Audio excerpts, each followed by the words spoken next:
Good morning, everyone. I hope you had a great weekend and your Monday has started well. Welcome to this presentation. Today being the 18th September 2023, we have started our study challenge for the public procurement and asset disposal of 2015. I hope you have started covering the sections for today, and if not, you're planning to do so in the course of the day.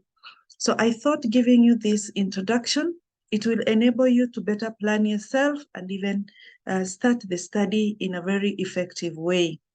So the agenda of this meeting is to take you through the structure of the Act, show you the various parts that are in the Act, show you the various sections and the schedules within the Act, and give you a brief guide on how to do the study and introduce to you what we are supposed to cover in week 1.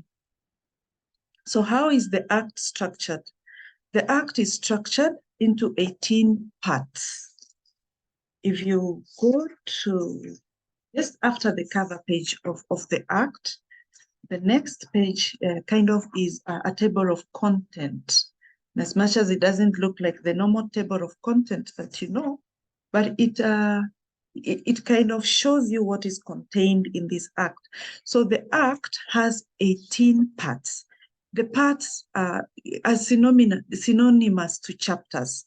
Then within the parts, we have sections. Each part has sections, but these sections, when you move to the next part of the Act, you continue in numbering from where the last part ended. So in total, the Act has 183 sections.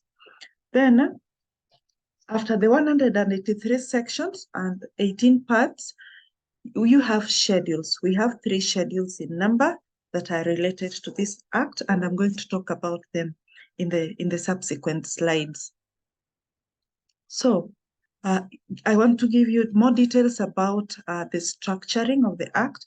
As I have said, the part is synonymous to a chapter in a book, and a section is more like a subtopic within that chapter. So for instance, let's go to part 1. Part 1, that is after what looks like the table of content up to page 8. Now your page 9, you have part 1, which is preliminary. That is a part. When we go to the short title, number 1, which is called short title, that is a section of the Act.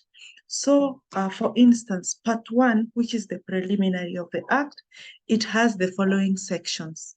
Section 1, which is the short title. Section 2, interpretation.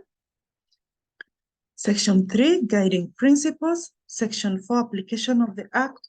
Section 5, conflict with other acts. Section 6, conflict with international agreements. And you'll be done with part 1. Part 2 is synonymous with chapter 2 of the Act, is bodies involved in the regulation of public procurement and asset disposal.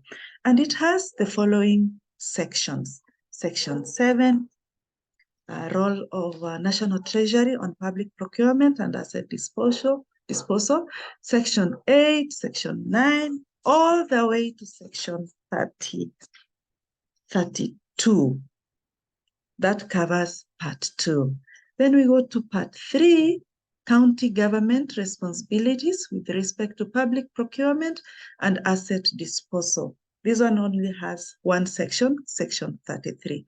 So you go on like that all the way to part 18, Section 183. So that is how you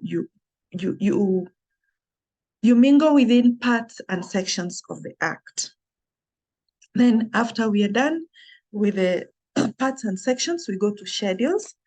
We have 3 schedules. We have Schedule 1, Schedule 2, and Schedule 3. The first schedule is provisions relating to the conduct of business and affairs of the board, whereby we are referring to the PPRA board. Then the second schedule is provisions relating to the conduct of business and affairs of the review board. And the third schedule is the transitional provisions. So having shown you the structure of the Act, how then do you study the Act? Earlier on, I had indicated that I will be sharing you, I the convener of this challenge, I will be sharing with you the weekly study plans. In this weekly plan, you will find the various parts and sections which have been planned for study for the whole week. So like yesterday, I shared with us in the WhatsApp group on the areas to be covered this week and what you're actually to cover from Monday, Tuesday, Wednesday, and Thursday. So I'm really hoping that you've been able to cover part 1, section 1 and 2 for this day. And if not, please plan to do so before the end of the day. So how do you study the Act? So you read the various sections of the Act assigned for the day. Today you have section 1 and section 2 of part 1. Then, if there's something which will not be clear in any part of the Act that you're studying, any part or any section of the Act that you are studying, you refer to the regulations of 2020 for more clarity. The regulations of 2020, they are there to help us understand or interpret the Act. But I want to give you this caution. If you come across a section where the regulation is kind of contradicting what has been provided for in the Act, then the Act takes precedence. But the regulations of 2020 have been done so well, you're likely not to come across such scenarios. So as part of your study, if you have a burning question of something which you've tried to interpret on your own, even with reference to the regulations, but it's not clear, feel free, go to the comments, raise the question. This group, this cohort has very many experienced practitioners. They will be able to respond to your question and help you interpret that section that was giving you problems. So then, this one I've already shared, what you start to study this week. On Monday, part 1, section 1 and 2. On Tuesday, section 3 and 4. On Wednesday, part 2, section 7 to 14. On Thursday, section 15 to 22. And on Friday, we do section 23 to 32. So I would kindly request you that you set aside very few minutes. 30 to 45 minutes are good enough to help you cover the sections that have been allocated per day. Remember, nothing comes easy. You have to put an effort. I can't promise you that it's going to be a walk in the park.